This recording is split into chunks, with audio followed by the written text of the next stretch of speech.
The Widow's Cruse by Frank Stockton. The Widow Ducat lived in a small village about 10 miles from the New Jersey seacoast. In this village she was born, here she had married and buried her husband, and here she expected somebody to bury her. But she was in no hurry for this, for she had scarcely reached middle age. She was a tall woman with no apparent fat in her composition, and full of activity, both muscular and mental.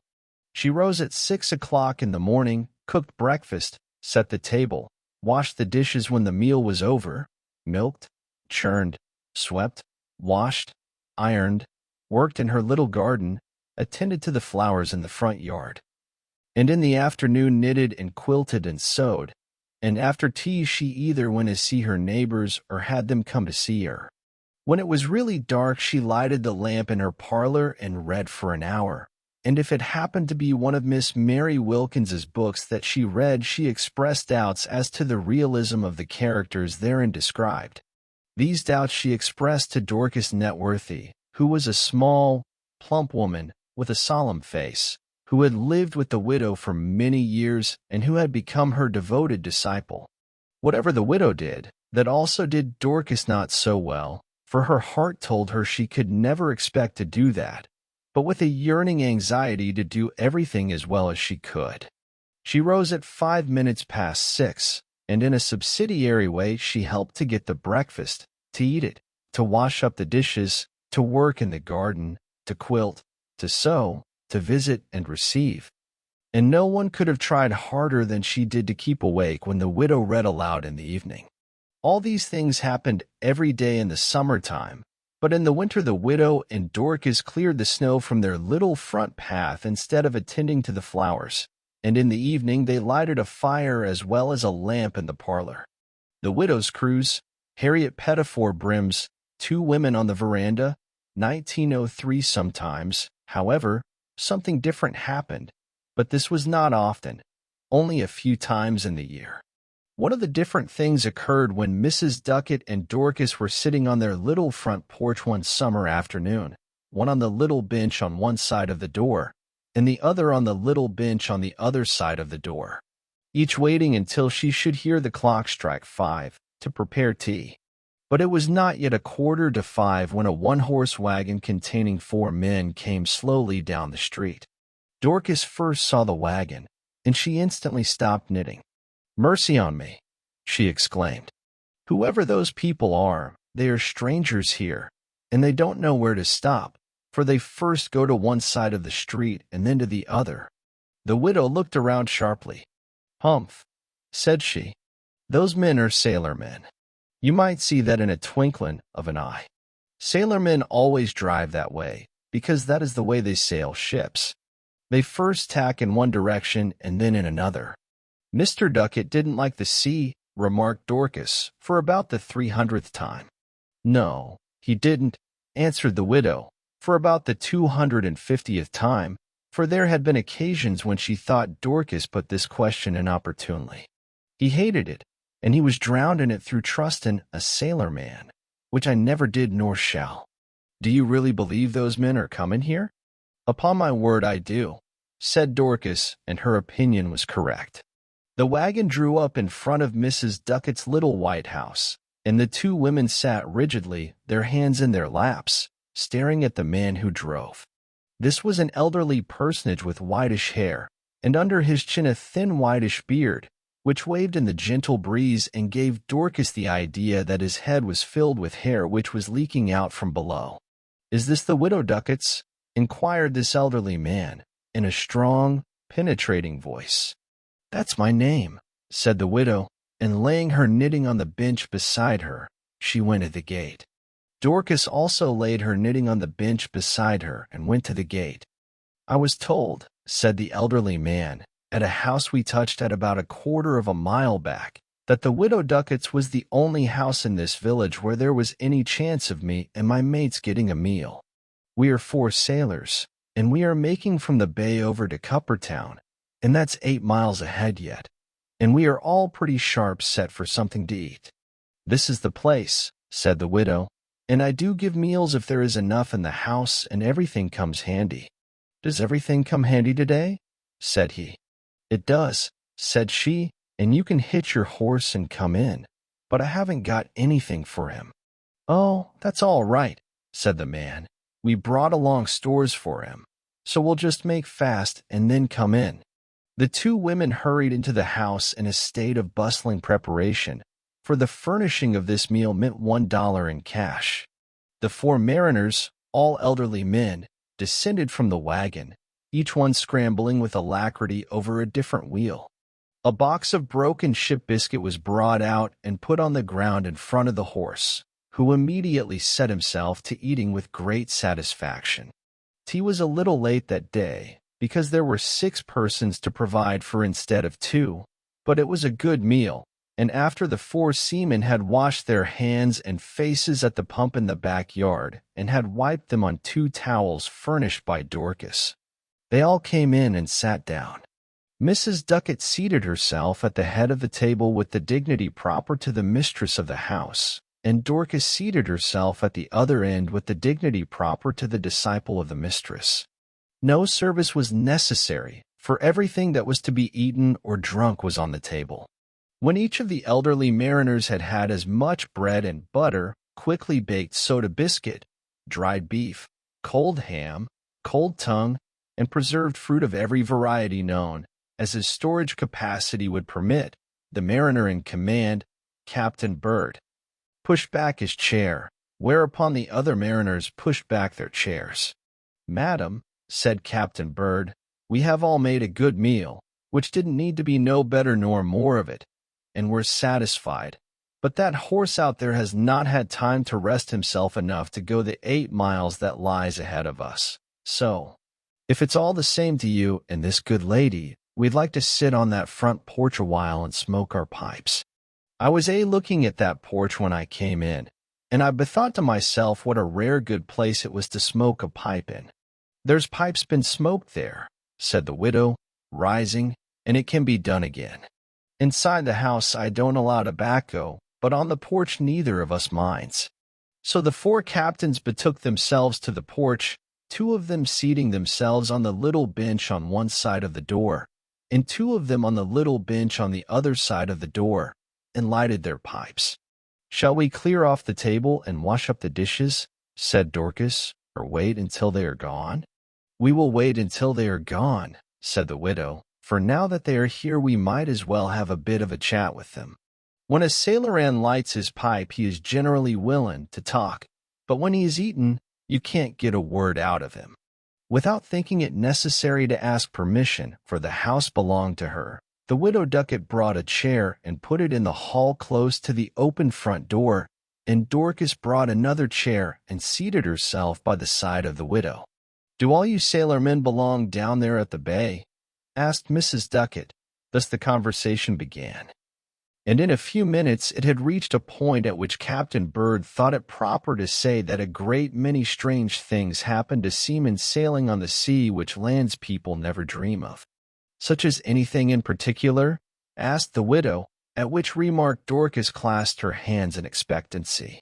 At this question each of the mariners took his pipe from his mouth and gazed upon the floor and thought.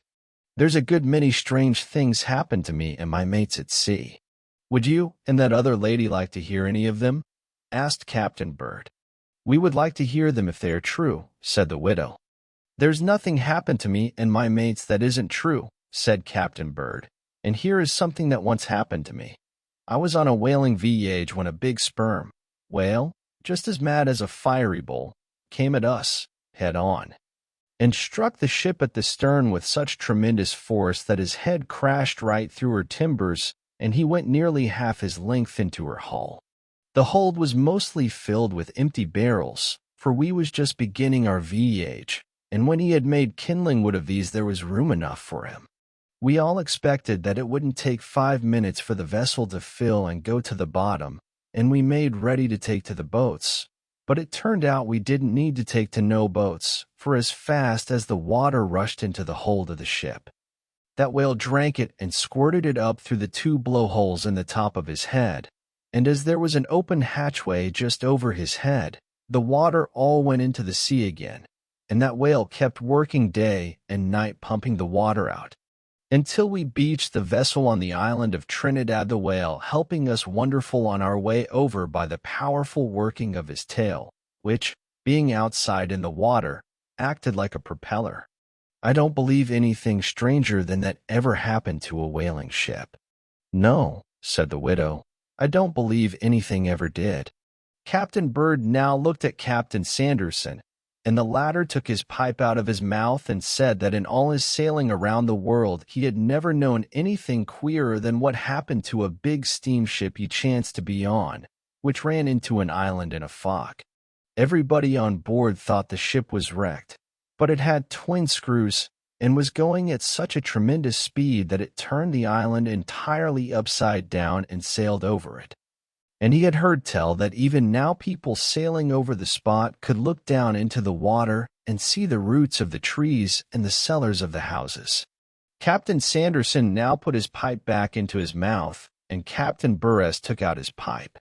I was once in an obelisk ship, said he, that used to trade regular between Egypt and New York, carrying obelisks. We had a big obelisk on board. The way they ship obelisks is to make a hole in the stern of the ship and run the obelisk in, peant and foremost, and this obelisk filled up nearly the whole of that ship from stern to bow. We was about 10 days out and sailing afore a northeast gale with the engines at full speed, when suddenly we spied breakers ahead, and our captain saw we was about to run on a bank.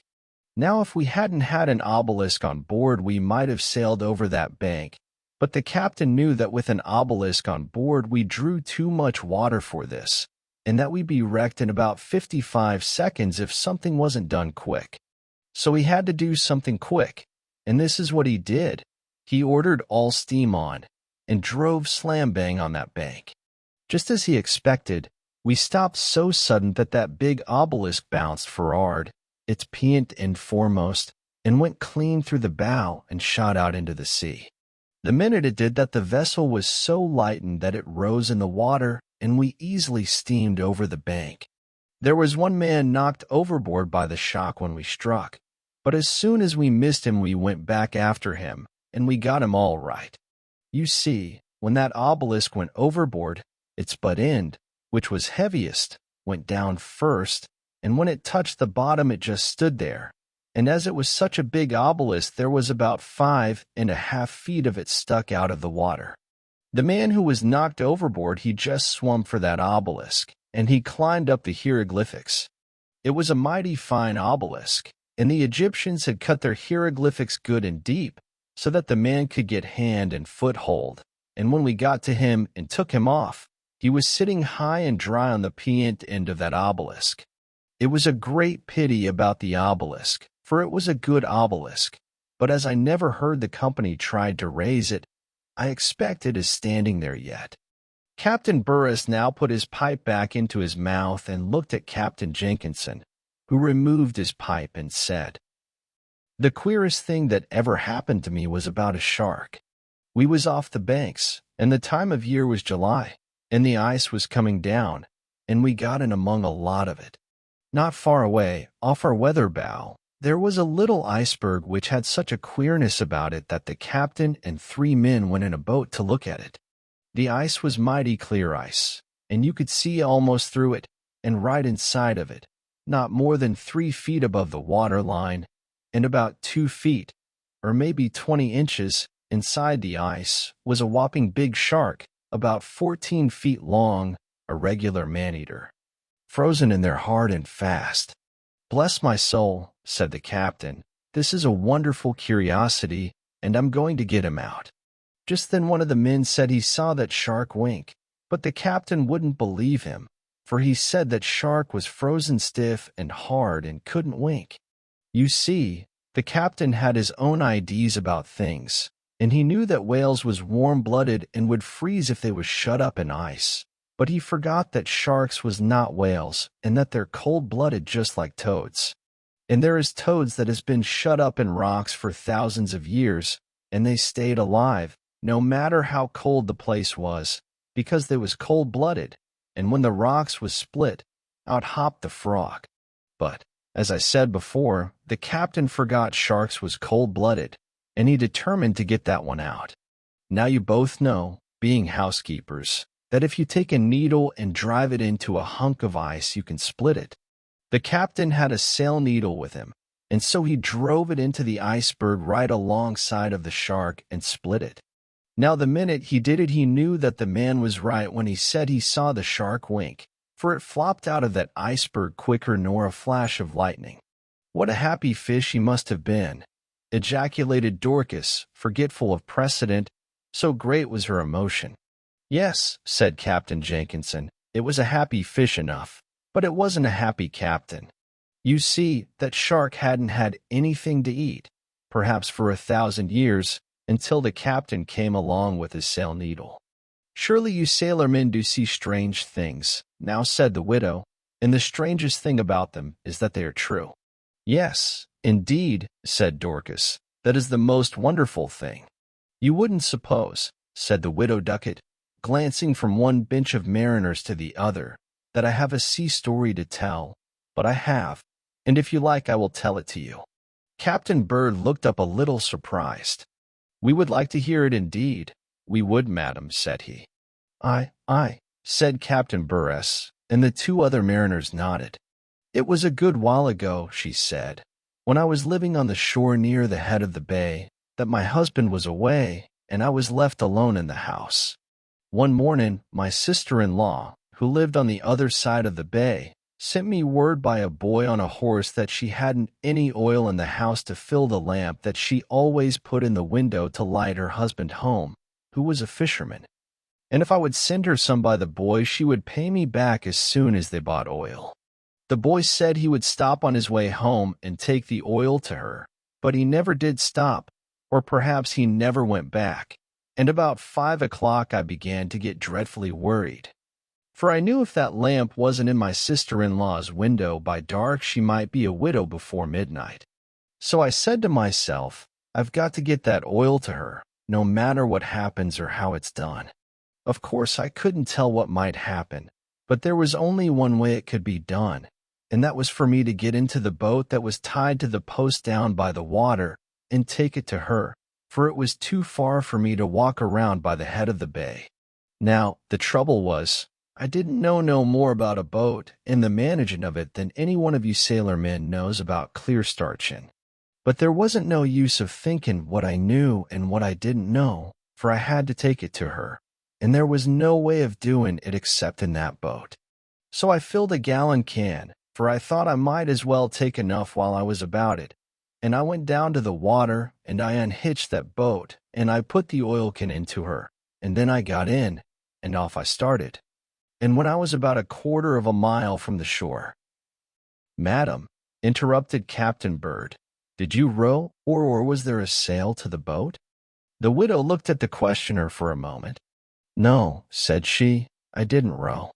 I forgot to bring the oars from the house, but it didn't matter, for I didn't know how to use them, and if there had been a sail I couldn't have put it up, for I didn't know how to use it, either.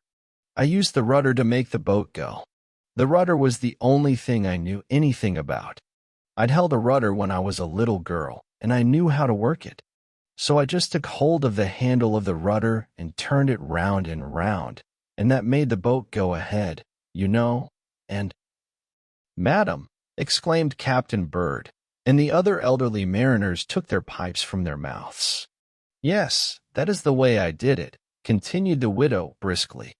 Big steamships are made to go by a propeller turning round and round at their back ends, and I made the rudder work in the same way, and I got along very well, too, until suddenly, when I was about 1/4 of a mile from the shore, a most terrible and awful storm arose. There must have been a typhoon or a cyclone out at sea, for the waves came up the bay bigger than houses, and when they got to the head of the bay they turned around and tried to get out to sea again. So in this way they continually met, and made the most awful and roaring pillin' up of waves that ever was known. My little boat was pitched about as if it had been a feather in a breeze, and when the front part of it was cleaving itself down into the water, the hind part was sticking up until the rudder whizzed around like a patent churn with no milk in it. The thunder began to roar and the lightning flashed, and 3 seagulls, so nearly frightened to death that they began to turn up the whites of their eyes, flew down and sat on one of the seats of the boat, forgetting in that awful moment that man was their natural enemy. I had a couple of biscuits in my pocket, because I had thought I might want to bite in crossing, and I crumbled up one of these and fed the poor creatures. Then I began to wonder what I was going to do, for things were getting awfuler and awfuler every instant, and the little boat was a heaving and a pitching and a rolling and a chisting itself up, first on one end and then on the other, to such an extent that if I hadn't kept tight hold of the rudder handle, I'd slipped off the seat I was sitting on. All of a sudden I remembered that oil in the can, but just as I was putting my fingers on the cork, my conscience smote me. Am I going to use this oil, I said to myself, and let my sister-in-law's husband be wrecked for want of it? And then I thought that he wouldn't want it all that night, and perhaps they would buy oil the next day, and so I poured out about a tumblerful of it on the water, and I can just tell you sailormen that you never saw anything act as prompt as that did. In 3 seconds, or perhaps 5, the water all around me, for the distance of a small front yard, was just as flat as a table and as smooth as glass, and so evident in appearance that the 3 gulls jumped out of the boat and began to swim about on it, primming their feathers and looking at themselves in the transparent depths, though I must say that one of them made an awful face as he dipped his bill into the water and tasted kerosene. Now I had time to sit quiet in the midst of the placid space I had made for myself, and rest from working of the rudder. Truly it was a wonderful and marvelous thing to look at. The waves was roaring and leaping up all around me higher than the roof of this house, and sometimes their tops would reach over so that they nearly met and shut out all view of the stormy sky, which seemed as if it was being torn to pieces by blazing lightning, while the thunder pealed so tremendous that it almost drowned the roar of the waves. Not only above and all around me was everything terrific and fearful, but even under me it was the same, for there was a big crack in the bottom of the boat as wide as my hand, and through this I could see down into the water beneath, and there was. "Madam," ejaculated Captain Bird, the hand which had been holding his pipe a few inches from his mouth now dropping to his knee, and at this motion the hands which held the pipes of the 3 other mariners dropped to their knees. "Of course it sounds strange," continued the widow, "but I know that people can see down into clear water, and the water under me was clear, and the crack was wide enough for me to see through. And down under me was sharks and swordfishes and other horrible water creatures, which I had never seen before, all driven into the bay, I haven't a doubt, by the violence of the storm out at sea. The thought of my being upset and fallen and among those monsters made my very blood run cold, and involuntary like I began to turn the handle of the rudder, and in a moment I shot into a wall of raging sea water that was tearing around me. For a second I was fairly blinded and stunned, but I had the cork out of that oil can in no time, and very soon you'd scarcely believe it if I told you how soon I had another placid millpond surrounding of me. I sat there panning and fanning with my straw hat, for you'd better believe I was flustered, and then I began to think how long it would take me to make a line of millponds clean across the head of the bay, and how much oil it would need, and whether I had enough. So I sat and calculated that if a tumblerful of oil would make a smooth place about 7 yards across, which I should say was the width of the one I was in, which I calculated by a measure of my eye as to how many breadths of carpet it would take to cover it. And if the bay was 2 miles across betwixt our house and my sister-in-law's, and, although I couldn't get the thing down to exact figures, I saw pretty soon that I wouldn't have oil enough to make a level cutting through all those mountainous billows, and besides, even if I had enough to take me across, what would be the good of going if there wasn't any oil left to fill my sister-in-law's lamp? While I was thinking and calculating, a perfectly dreadful thing happened, which made me think if I didn't get out of this pretty soon I'd find myself in a mighty risky predicament. The oil can, which I had forgotten to put the cork in, toppled over, and before I could grab it, every drop of the oil ran into the hind part of the boat, where it was soaked up by a lot of dry dust that was there. No wonder my heart sank when I saw this.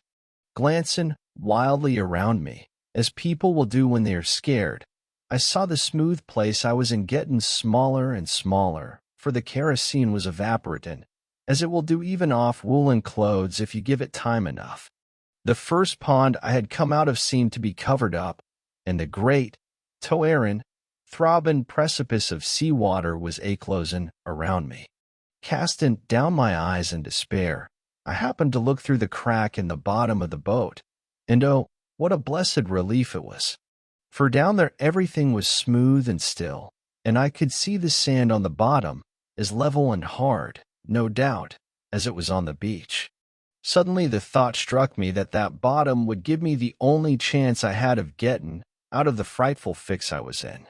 If I could fill that oil can with air, and then putting it under my arm and taking a long breath, if I could drop down on that smooth bottom, I might run along toward shore as far as I could, and then, when I felt my breath was given out, I could take a pull at the oil can and take another run, and then take another pull and another run, and perhaps the can would hold air enough for me until I got near enough to shore to wade to dry land. To be sure, the sharks and other monsters were down there, but then they must have been awfully frightened, and perhaps they might not remember that man was their natural enemy. Anyway, I thought it would be better to try the smooth water passage down there than stay and be swallowed up by the raging waves on top. So I blew the can full of air and corked it, and then I tore up some of the boards from the bottom of the boat so as to make a hole big enough for me to get through. And you sailormen needn't wriggle so when I say that. For you all know a divin bell hasn't any bottom at all and the water never comes in. And so when I got the hole big enough, I took the oil can under my arm and was just about to slip down through it when I saw an awful turtle a-walking through the sand at the bottom. Now, I might trust sharks and swordfishes and sea serpents to be frightened and forget about their natural enemies, but I never could trust a gray turtle as big as a cart, with a black neck a yard long, with yellow bags to its jaws, to forget anything or to remember anything. I'd as lieve get into a bathtub with a live crab as to go down there. It wasn't of no use even so much as thinking of it, so I gave up that plan and didn't once look through that hole again. "And what did you do, madam?" asked Captain Bird, who was regarding her with a face of stone. "I used electricity," she said. "Now don't start as if you had a shock of it. That's what I used. When I was younger than I was then, and sometimes visited friends in the city, we often amused ourselves by rubbing our feet on the carpet until we got ourselves so full of electricity that we could put up our fingers and light the gas. So I said to myself that if I could get full of electricity for the purpose of lighting the gas, I could get full of it for other purposes, and so, without losing a moment, I set to work. I stood up on one of the seats, which was dry, and I rubbed the bottoms of my shoes backward and forward on it with such violence and swiftness that they pretty soon got warm, and I began filling with electricity. And when I was fully charged with it from my toes to the top of my head, I just sprang into the water and swam ashore. Of course I couldn't sink, being full of electricity. Captain Bird heaved a long sigh and rose to his feet, whereupon the other mariners rose to their feet. "Madam," said Captain Bird, "what's to pay for the supper and the rest of the entertainment?" "The supper is 25 cents apiece," said the Widow Ducket, "and everything else is free, gratis." Whereupon each mariner put his hand into his trousers pocket, pulled out a silver quarter, and handed it to the widow. Then, with 4 solemn good evenings, they went out to the front gate. "Cast off, Captain Jenkinson," said Captain Bird, "and you, Captain Burress, clew him up for art. You can stay in the bow, Captain Sanderson, and take the sheet lines. I'll go aft." All being ready, each of the elderly mariners clambered over a wheel, and having seated themselves, they prepared to lay their course for Cuppertown. But just as they were about to start, Captain Jenkinson asked that they lay to a bit, and clambering down over his wheel, he re-entered the front gate and went up to the door of the house, where the widow and Dorcas were still standing. "Madam," said he, "I just came back to ask what became of your brother-in-law through his wife's not being able to put no light in the window." "The storm drove him ashore on our side of the bay," said she, "and the next morning he came up to our house, and I told him all that had happened to me. And when he took our boat and went home and told that story to his wife, she just packed up and went out west and got divorced from him. And it served him right, too." "Thank you, ma'am," said Captain Jenkinson, and going out of the gate, he clambered up over the wheel, and the wagon cleared for Cuppertown. When the elderly mariners were gone, the Widow Ducat, still standing in the door, turned to Dorcas. "Think of it," she said, "to tell all that to me in my own house. And after I had opened my one jar of brandied peaches that I'd been keeping for special company." "In your own house," ejaculated Dorcas, "and not one of them brandied peaches left." The widow jingled the 4 quarters in her hand before she slipped them into her pocket. "Anyway, Dorcas," she remarked, "I think we can now say we are square with all the world, and so let's go in and wash the dishes." "Yes," said Dorcas, "we're square." The end.